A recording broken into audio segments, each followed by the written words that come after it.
Welcome to Sex Ed with DB. I'm your host, DB. Let's get into it.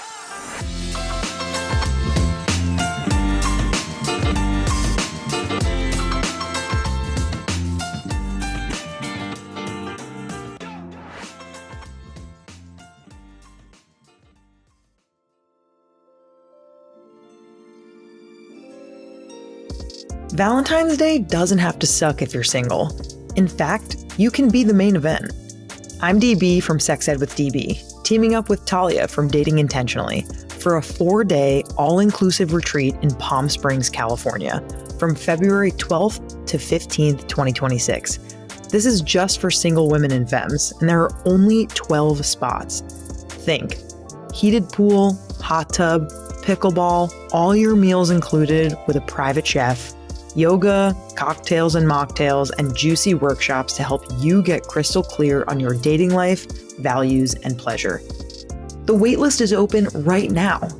Go to our link in our link in bio or linktr.ee/sexedwithdb to sign up right now.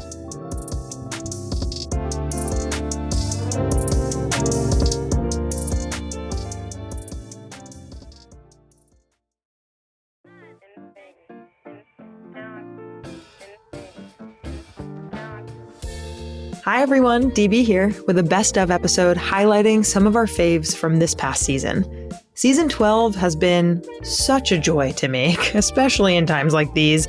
It's been great to just focus on pleasure in so many different forms, and it seems like you've been enjoying it as well. So when we return for season 13, we'll be focusing on even more pleasure. So that's going to be the theme of next season too. So I'm really excited about that. And I'm just wondering if this season has left you with any questions or curiosities about pleasure. And if it has, I'd love to hear about what you want to hear on the show. We do read these. This is my email address. Please send me an email at sexedwithdb@gmail.com and let me know what topics that you'd like to hear us cover in season 13. Now, in this episode, you will hear clips about orgasms and confidence in the bedroom to help you maximize your pleasure from initiating sex all the way to coming down after. We'll have clips from our episodes on having multiple orgasms, our 20 types of orgasms episode with Goody Howard, and our episode on initiating sex with confidence with Whitney Miller. Think of this episode as your one-stop shop for asking for what you want in the bedroom and getting it. Enjoy.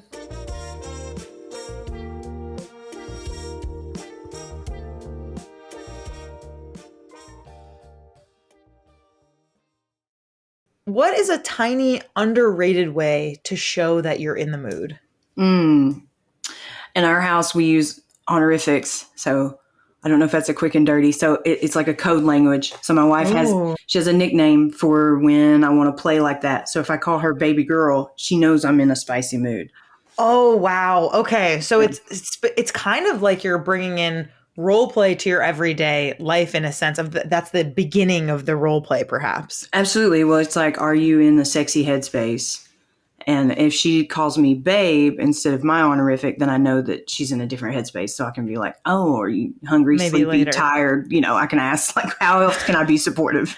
Oh my God. That's so sweet that I feel like sometimes we're going to get to this in a bit, but sometimes if you use did you say honorific? That's a cool word. Yeah. So in BDSM, you have honorifics for your dynamic. Oh, I see. I've never heard that word before. Thank you for sharing. No problem. So if you basically are sharing your honorific, and I feel like there's ways to engage with if you do get rejected, like what that feels like. But I like that your immediate response is, oh, well, how else can I show up for you or support you? Because intimacy looks so different. It's so many different capacities in order to engage 100%. In intimacy. Absolutely. I just want to connect with her. So if she doesn't want to connect sexually, I want to connect however else she wants to. Like, you want to spoon while we nap? Like, you want to go get something to eat? Awesome. Yes. Let's do that. I love it. Okay. What phrase or move do you think gets overlooked when it comes to initiation, but it works reliably? The booty scoot. Like, Oh, tell me what this looks like and feels like. Like when you're spooning, so the little spoon does like the booty scoot where they scoot their booty back up against you. It can be really subtle, but in my house, that shit works 100% of the time. It's good to like have a negotiation beforehand about that, so people like know what that is. Like, are you scratching something or you want something? But I feel like the booty scoot in the little spoon position, scooting back a little bit, it's universal. Like when I talk about it, everybody knows what the booty scoot is. I love that. I mean, I think that it feels so clear with body language. Like obviously with consent, we want that enthusiastic yes, we want the engagement verbally, but I think that nonverbal communication when it comes to initiating sex is often what everyone accesses first. So I feel like the booty scoot can really be a universal engagement tool. Absolutely. I love it. Okay, the last question of the quick and dirty is, what is a confidence tip that you really swear by before initiating or before recommending someone else is initiating? Man, just like an energy check-in. I feel like a lot of times when you're initiating sex, you're assuming the other person's mood, or you're hoping to sway their mood state by you initiating, which kind of can feel like an intrusion rather than an invitation. So I like to invite connection before I initiate sex. And that keeps my confidence up, because it's like I'm not intruding into my wife's space being like, I want to have sex, so you should too. Right. With like a thigh rub or things like that, especially like if you've not been talking about sex previously and you just come into your partner's space. So instead, like invite the connection first. Like, hey, babe, do you want to take a walk with me? Hey, babe, you want to jump in the shower with me? Hey, I got this new massage oil. Can I rub you down? And let's see where that goes. Like, let them know that you're wanting to see where that goes. Don't be sneaky. Like, I'm going to give you a massage. Happy ending. So it's like be forthright with your intentions, but also that the phrase that you used was the energy check-in. So maybe it's like an energy check-in with yourself and then an energy check-in with someone else in order to make you feel more confident by taking the next step. Because if you know that they're in the mood, that'll give you more confidence to initiate. Absolutely. Consent is sexy. So it's just another way of like doing that and then inviting them instead of initiating. Initiating just feels like you're putting something on someone. And it's like, it needs to be an invitation. I love that. I think that's so great. Yes. And I think, I think the thing that this is bringing up for me is thinking about the common question of, oh, well, what if my partner and I have really mismatched libidos? Yeah. And I think I want to answer that question in full in next week's episode and talk through like what, maybe you and I after this, I can get your expertise and we can talk through how we can educate on that. Because I think it's so nuanced when it comes to figuring out how to do the energy check-in and initiate or invite, but maybe you're missing each other and what that looks like. Sure, absolutely. We can go all into that. Yes, I love it so much. Okay, so back to the task at hand here. We're talking about today confidence and initiation, or as you say, invitation, right? And like really figuring out how people can feel better about approaching their partner and feeling more confident in their body and mind about giving and receiving pleasure with their partner. And so I'm wondering, like, to get us started, why do you think that initiating sex feels so loaded for so many people? Like, what's going on under the surface here when it comes to like rejection and gender roles and shame? Like what are you learning from people? Because you're a queer intimacy coach and you hear a lot about this. So like what is your experience in being on the other end? I mean, one of the top things that comes up is like perfectionism. So it's something that happens outside of the bedroom, especially like working with people who are socialized as women. We are task oriented. So it's just like, okay, well, sex ends up another task. So now it starts to feel like a chore.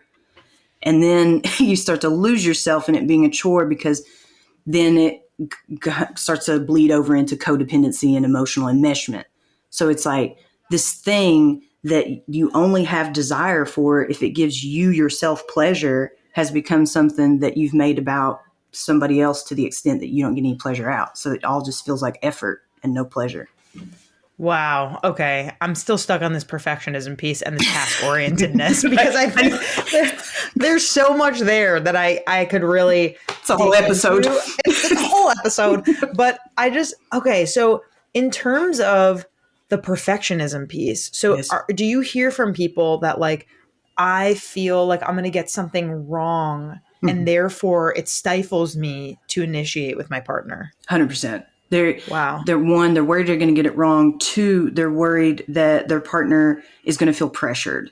So I hear that one a lot in my lesbian couples. They're like, oh, I don't want to initiate because she might feel pressured. And it's like, back up. You don't want to express your desire for your partner because you're afraid they're going to be so codependent on you that they would say yes when they wanted to say no. Whoa. So it's really what it's coming down to here is like lack of ability to communicate needs and desires. And there's something about attachment styles here. Big time, because it's like you are so worried about the other person's mood state to the extent that you don't even express that you desire them. So they're over there not feeling desired and you're over here managing their emotional state for them. So they're not even two separate beings at this point. It's just complete enmeshment. Wow. I'm just going to let that sit for a hot I mean, it's hard because it's like, you don't want to face the shame of possibly being rejected, but you have to start to see your partner saying, no, I'm not in the mood for sex, babe, as a redirection to some other way to connect. Yes. It's not a rejection of you. It is saying, I'm not in a mood state to do that right now. Right. One of my next questions is like, oh, what does confident initiation actually look like in practice? And I'm curious if you could talk a little bit more about your list. Like, is that like, you know, looking at the list and kind of, if you could share a few things on there, does that help with the practice? 100%. So the list, like I originally created it because so many people experience responsive desire. So they're just not the type of people who are sitting around thinking about sex. And they're usually the type of people who are in the middle of like heavy making out when they realize, I do love sex. Why don't we do this more often? You know, and their partner's like, fuck, you know, I'm just frustrated with it because right. Here's a reminder. Yes. So like when you're saying scheduling the intimacy, I 100% agree with that. And like when people hear it, I think they hear me saying schedule penis and vagina sex. And I'm like, no. Right. We're talking about other things. Yeah. Anything. Like schedule the things that remind you that you like having sex. Schedule some time to listen to a sexy playlist. Schedule some time to exchange massage with no expectation that it has to become sex. Right. If you'll take that off, you'll actually fuck more. It's just like the obligation when it's coming that there's an expectation that sex has to happen turns a lot of people off. Like even the people who want to have sex. It's catch-22. I totally like relate to this because, okay, one of my favorite authors is Sally Rooney, and she wrote Normal People and like Beautiful World, Where Are You? And there's it's not erotica per se, but there are a lot of like sexy scenes written by a woman about like sexy sex that women enjoy. Yeah. And every time I read one of her books, you know, every like 50, 75 pages, I'm like, I'm horned up. And like, I forgot that like doing this kind of reading and engaging in this can feel very titillating and super fun. And like the issue is, like you said, we kind of forget because we're doom scrolling. We're like looking at the news. We're just like going to the gym. We're making our dinner. Like we're just doing the everyday things. Oh my gosh. Yeah. I'm like, I'm 40. It takes all day for me to just take care of myself. So I'm brushing my teeth. I'm putting deodorant on. I have 50 moisturizers. Yes. Whatever. Absolutely. So every once in a while it needs to be like, I'm going to read Fourth Wing or, you know, and it's going to remind myself in the zone. Oh yeah. Yeah. That's awesome. Right.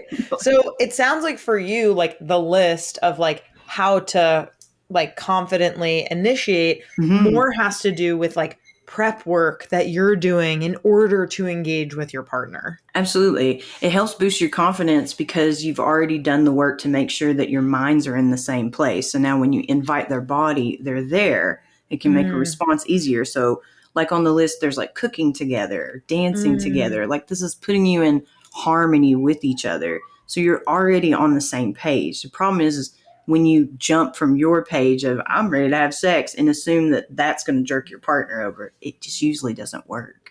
Right. So I like this idea of kind of, and this goes back to what we were talking about of speaking to your partner and engaging with them outside of the bedroom, just like you're engaging with yourself outside the bedroom and touching that grass. Yes. Then the cooking and dancing together, it's like other ways that you can show each other that you care about each other and love each other and want to engage in intimacy that aren't sexual, so that when you want to get sexual, you have plants that you have already planted that are growing. Yes, there's a simmer. It's not hard to get to a boil. It's like great metaphor. Yeah. Okay, so our last question here before we move on to our final segment is, how can someone really figure out their own initiation style? Like, what is unique to them? And then figure out how to have that lead to successful initiating with confidence with their partner. Absolutely. So like some questions you can ask yourself is like, do you feel more confident giving or receiving? Because usually people gravitate more to one to the other. Sometimes people get confused when they're like bottoms initiating. I'm like, yes, back to the booty scoot in the little spoon. Hello. So that can help with like finding your style and then thinking about like, are you verbal or nonverbal? And like, if you're nonverbal, then like you can have like a lamp or a candle that you light in the house that says, hey, come and get it. Because if you've got a partner who loves to be a top, all they need is to be provoked a little bit. They'll come and get it. Like, because that's the thing that gets them going. And like, likewise, the other side, like if you're someone who's like, you have a preference to receiving, then usually it's going to be somebody offering to give you something that's going to get you going. So like making contact with those things makes it easier to find how you like to show up to get it started. Amazing. I think I love those. Even asking those like first few questions is so helpful for people to really just reflect on like what feels good to them, what they feel like they already might be good at, and what maybe they would want to improve in terms of their skills. Absolutely. And at the end of the day, right, like you are in a loving relationship. Yes. And even if it's someone who you're hooking up with, like you are a whole person whose desires and needs can always be fulfilled by yourself. And Absolutely. if you feel like you want to invite someone else in, you do have a partner, and these are, I feel like this is just applicable to having confidence in yourself and knowing yourself better, and then how basically to use that information to build that confidence to engage with your partner. Absolutely. And like, don't be afraid to get it wrong. It's like a messy process along the way. Right. Like, to bring that perfectionism in here, because then you'll be in all or nothing mentality and nothing always wins. Yes. And know that like figuring it out and like hurt feelings and like having conversations and repair is part of this. And no one is going to get it right 100% of the time. Absolutely. Well, that's how you find your boundaries. It's like rough and tumble play.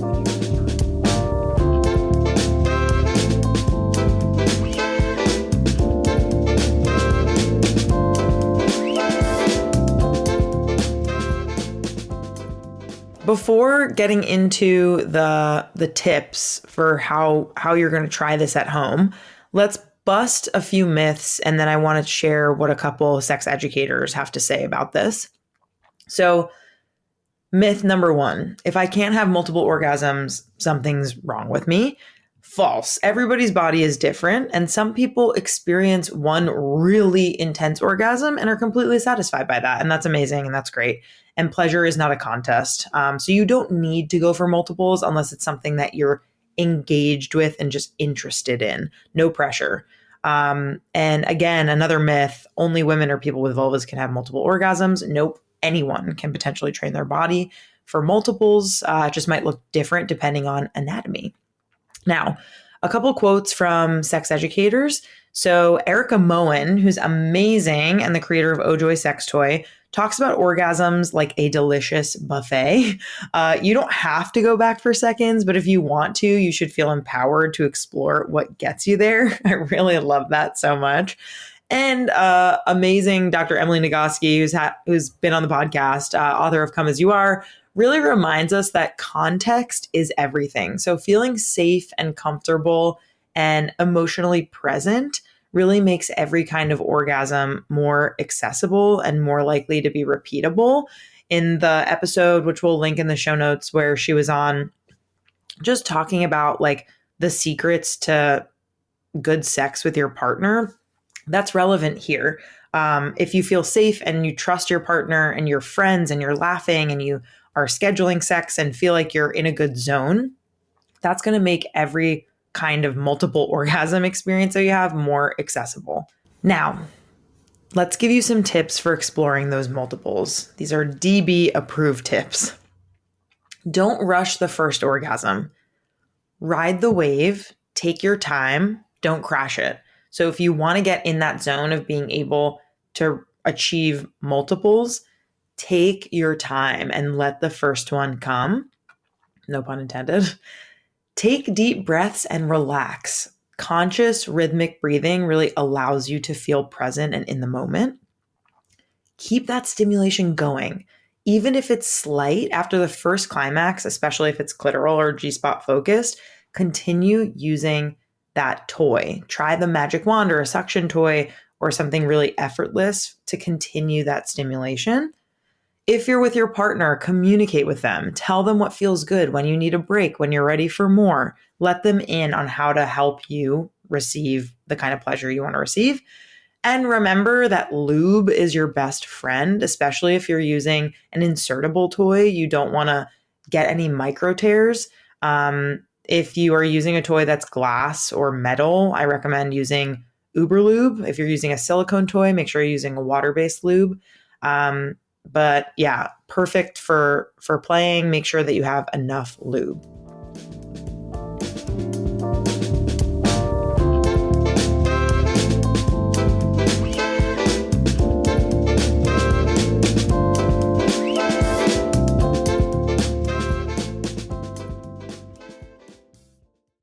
Goody, when you say there are 20 types of orgasms, what do you mean? What are we really talking about here? Science and ho shit, right? That's the name of the book series I'm working on.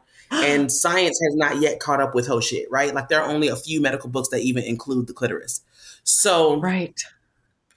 Because we're learning more about the body every day, we're learning more about what pleasure can look like every day. And like, oh, that's an orgasm type, or oh, that, so something that like I found out penises can squirt.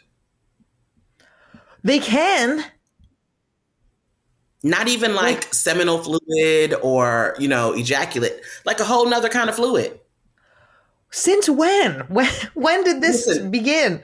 I'm learning more about the penis squirting, and I learned about muffing, where muffing is testicular stimulation. So the testicles have these two canals behind them where, they go into the body, etc. Well, if you have two well lubricated fingers, you can like finger those holes. Oh, wow. To the orgasm. Wow. The body is incredible. I learned that I learned it at Sex Down South, but it was a workshop on muffing, and it was like for sex with trans women. And I was just like, I need to know this. I have to know. What? Wow. So yes. And it's amazing because the body is amazing. Tell me, let's go right in on the list. Like, let's do this. Okay. So the lists. Yes. We have anal, oral, clitoral, vaginal, cervical, G-spot, U-spot, A-spot, P-spot. Wait, we're going too fast. Okay, let's start from the beginning. Let's do the first five. Okay, anal, oral, vaginal, clitoral, and cervical.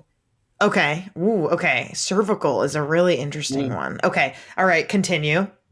And then we have the G-spot, the U-spot, the A-spot, U-spot, the P-spot, and the birthgasm. Okay, a lot of letters. We're going to get through that. We have birth. Mm-hmm. Okay, wow. Okay, that's 10. Yes. Then we have squirting, nipple, frenulum, pelvic, and sleepgasm, prostate, coregasm, erogenous zone, skingasm, and blended orgasm. Oh my God. Okay, so what would you say are like the most common ones that people think that they experience or like are talking about, would you say? I would definitely say the clitoral because that's like the most common one. And the frenulum, which is on the penis, it's the tip of the penis. And so most penis owners, the orgasm starts at the tip and works its way back into the body. So the frenulum is essentially the clitoris of the penis. So the frenulum orgasm and the clitoral orgasm are the most common. And then I would say anal, because people are having, anal sex and exploring that part of their body. Those are the three that I think are most common for people. Okay, let's go through and maybe define some of them, because maybe people haven't heard of some of them. So let's go through maybe all of the letter ones, and could you define each of those? Absolutely. So G-spot, U-spot, A-spot, P-spot. So the G-spot is the Grafenberg spot, which is 2 inches into the vaginal canal and up. And then the U-spot is there's a ring of nerve endings around the urethra that it can stimulate orgasm. So like if you've ever had to pee really, really, really bad, you're like, oh, I gotta pee. And you finally pee and you're like, whoo, like it feels crazy good. That's a U-spot orgasm. Oh, wow. An A-spot orgasm is the anterior fornix orgasm, and that is on the clitoris. On the cervix. So if the person is laying on their back, the cervix is in and down. So it's going to be, if this is the cervix, the anterior fornix is at the bottom. So that's the A-spot. And so that feels like, if you've ever been having insertive sex and you have a vulva, then that emotional rush orgasm where you feel like you want to cry or you want to tell them you love them. And it may not be that you love them. It may just be that you love what they're doing to you. But you're saying that really emotional rush where you're just like, oh my God, like there may be tears. That is an A-spot orgasm. Wow. And then the P-spot is, it's the external access to the prostate. So I have the P-spot and prostate orgasms listed separately because the P-spot is on, if you have a penis, it's right behind the testicles. It's on the seam right between the back of the testicles and the beginning of the anus. So the perineum, gooch, taint, whatever you want to call it. If you have you could press your thumb into the seam, put your fingerprint on the seam. Don't go back and forth because you might get a little anus unless you had that conversation. You know what I'm saying? You don't want to have that conversation right then. Right. So you want to beforehand. Yes. You got some upright and closed conversation that has to happen, right? So you want to press your thumb into the seam. And so you can feel like a walnut-sized gland. That is the prostate. So you can actually stimulate the prostate externally. So to me, the P-spot is the external stimulation of the prostate, whereas the prostate orgasm comes as a result of internal, like reaching into the anus 2 inches in and down to stimulate the prostate that way. Wow. Okay. So I feel like Dr. Seuss of like A-spot, P-spot, G-spot, U-spot. And in terms of, let's talk about the sleepgasm. I'm so curious about this one. Is this orgasming while you are sleeping? Yes. So it is maybe wet dream, the culmination of wet dream. And everyone has those. I know people think that only penises have wet dreams. Vulvas do too. But if you ever had a dream where you came in your dream and it felt so real, or maybe you came so hard that you woke up, those are sleepgasms. Wow. I feel like, wet dreams, usually I feel like in puberty, when we are learning that in school, that was only this is what boys do. Penises have wet dreams, where in reality, I definitely feel like I'm dreaming and I'm having sex in my dream and I reach orgasm in my dream. And I do wonder if I'm also orgasming while I'm sleeping. Mm-hmm. Probably. So curious. Probably. if it's a good one. If it's a good one. Probably. Okay. What are some of the other ones that you mentioned that we haven't delved into quite yet? You said, let's talk about the nipplegasm, because I feel like in the quick and dirty, you mentioned that one is one that people overlook it, but I feel like it's a powerful one. So let's talk about that one.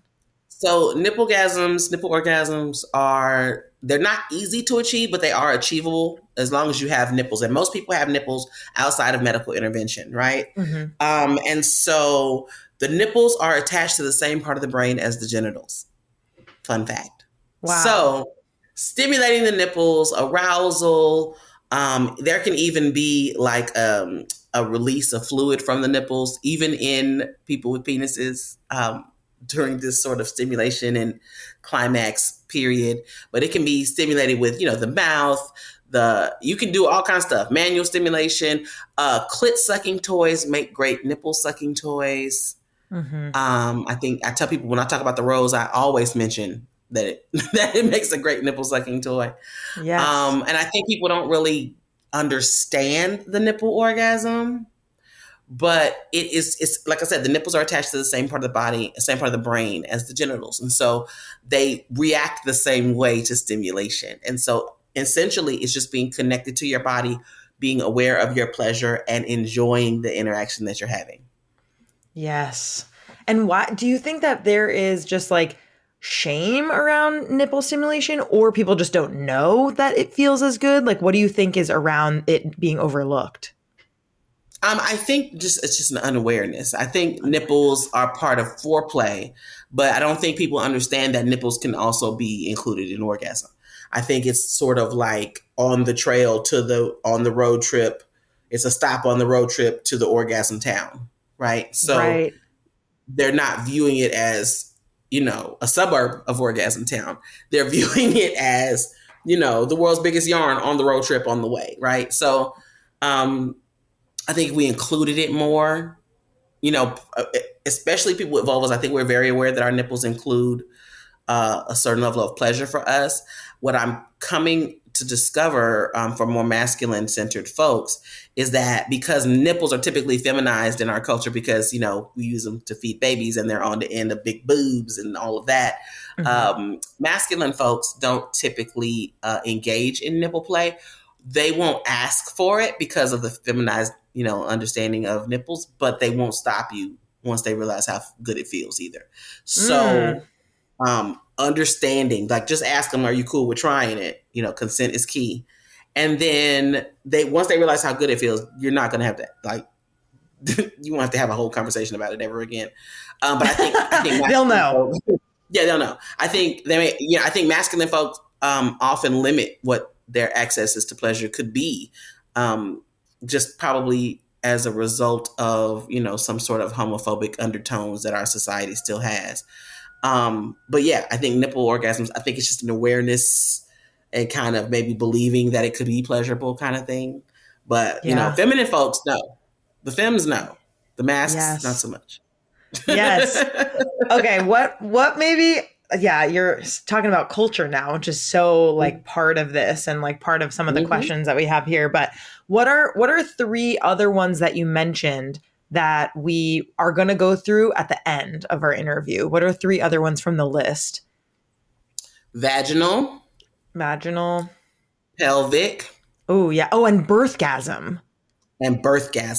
Let's go over those three towards the end, because I want to continue on with kind of people's ideas of orgasm, and we're going to talk more about kind of like stereotypes and culture and upbringing and things like that. But my next question here for you is like, why do you think that so many people are stuck in a very narrow definition of what orgasm is supposed to be? AKA people with vulvas only think, ew, the penis and vagina is the way that you're supposed to achieve orgasm. And people with penises, a lot of them are like, well, I only want to orgasm with my penis. Like, what do you think is behind that? It's cultural. I think that the pressures, the patriarchies, the gender roles are narrow. Specifically, even if you dive deeper into racial discord or what have you, you have like the definition of Black masculinity is so narrow. But now the internet is ruining all men all the time. Men can't eat hot dogs in public. They can't drink out of straws. They can't order dessert. Ordering dessert is sassy. And I really hate that, because they're like, first of all, sassy is not the worst thing you could be. Secondly, everyone likes dessert. Okay? Right. And even though hot dogs aren't, like, no one wants to know what's involved in making them, they're delicious. So correct. Like I don't need to know. Just put some chili on it and call it a day. Ketchup, mustard, get all the accoutrement. But because I say accoutrement all the time as well. But just, I think the narrow definition, the narrow role, gender roles also feed into and spill out over into what our sexual pleasure expectations tend to be. And because the conversation around pleasure can be like intergenerational, where your mothers and your aunts are preparing, the feminine partner, and the uncles and the fathers and the grandfathers are preparing the masculine partners. And so you're getting these intergenerational messages around what pleasure should look like for you, what's appropriate for pleasure to look like for you. There's a conversation around if a person with a penis enjoys anal sex, are they gay? Right. Right. Now, and it's like, no, but because people with vulvas have buttholes too. But it's that. I think it's just limiting in the sense of the puritanical undertones of Western society and culture. Just casual. Yeah. I mean, it's so rooted in, like you said, in homophobia. And I think media for a very long time really played into this of like the no homo jokes. Like it's so subtle in some like capacities. And some things are subtle. It's part of our language. It's like part of the nomenclature of culture. Like I heard someone say, "Oh, that's a little sweet," and I was like, "What are you trying to say? What do you mean a little sweet?" And they didn't think anything of what they were saying. Right. And then when we unpacked what they said, they were like, "Oh man, I can't say that. Like, I can't say that anymore. That's crazy." Like, you know what I'm saying? Like, or they like a couple of guys playing basketball. Like, "Oh, pull your skirt down." Excuse me? Right. Like, you know what I'm saying? And it's just it's so integral in like trash talk, and you're trying to embarrass people, and you're trying to insult people. And the language, the way that you're trying to insult people is insulting a whole nother group of people that are catching strays and have nothing to do with it. So I think pleasure is limited as a result of just that part of the culture. Yeah. I mean, I even think about this when, people call each other pussies derogatorily, when of course we know as people with vulvas, we're like, we're very strong, and vaginas, pussies can really do a lot, actually. More than a penis can do. More than a penis can do, more nerve endings. They're not pushing babies out of penises. They're not pushing babies out of penises because people... They're not bleeding out of penises once a month either.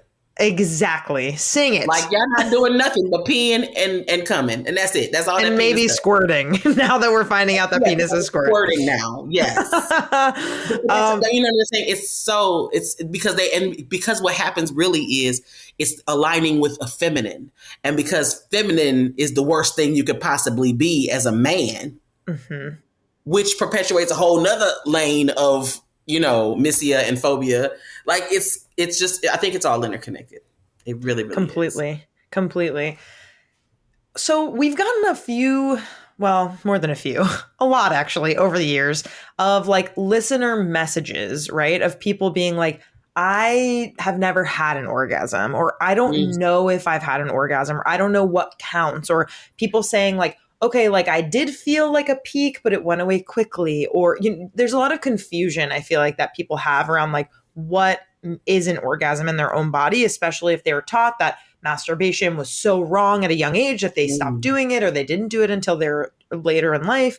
So I'm wondering, like, what do you say to people who say that? And where do you think this, like, how does this insecurity get squashed for people? What's your recommendation for people who say this? Well, the first thing I tell them is all orgasms look different. And so if you think you haven't had an orgasm because you're not coming the way the people in the movies do, or the way the people in the porn do, then you're setting yourself up for disappointment, because every orgasm doesn't look that way. Also, if they say they've never had one, and I'll say, okay, well, what kind of experience do you have with trying to achieve one? Right? What kind of sexual stimulation are you getting? Is it just masturbation? Is it with a partner? Are you having sex that you enjoy with that partner? Are you masturbating? Are you using lubricant? And that is regardless of what kind of genitals you have. Lubricant is your friend. Yeah. So like asking the deeper questions. And then I'm like, okay, well, what do you eat in a day? What do you drink? Right? Do you smoke anything? Okay. Do you work from home? Are you sitting on your butt all day? Like what else? Because I try to unpack all of the barriers to entry for Orgasm Land, and then just one by one kind of pick through what could be some things that are maybe keeping you from orgasm. Are you not enjoying your part? You mad at your partner and you're having obligatory sex, so you're not going to enjoy that sex anyway, right? So like things like that. I just ask a lot of questions. But the first thing I tell them is all orgasms don't look the same, and they definitely don't look like they do on television. You know, in the movies, the people that are having sex come at the same time together. He rolls off of her. Even in same-sex love scenes, they come at the same time. And I'd be like, even the same-sex scenes, and I'm just like, for real? The heteros are over here, like the straights are ruining it for the gays now. Like, it's just, you know, but it's that. It's like, you know, you climax together, you know, the birds chirp, the sky's open, and, you know, then you just collapse on the bed simultaneously. Like, exactly. That's not what it looks like for everyone. And for especially if most people, and if you're not connected to your pleasure in that way, or you've been thinking about what has to go, what home repairs need to happen, or your errands list, if you're not engaged in the sex in real time, your physical health, you know, your general health can be also. So what people don't realize too is if your sexual health is impacted, it could be a symptom of a larger general health issue.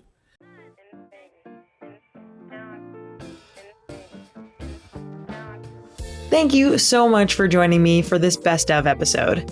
If you want even more context and conversation on these topics, be sure to check out the full versions of the episodes linked in the show notes.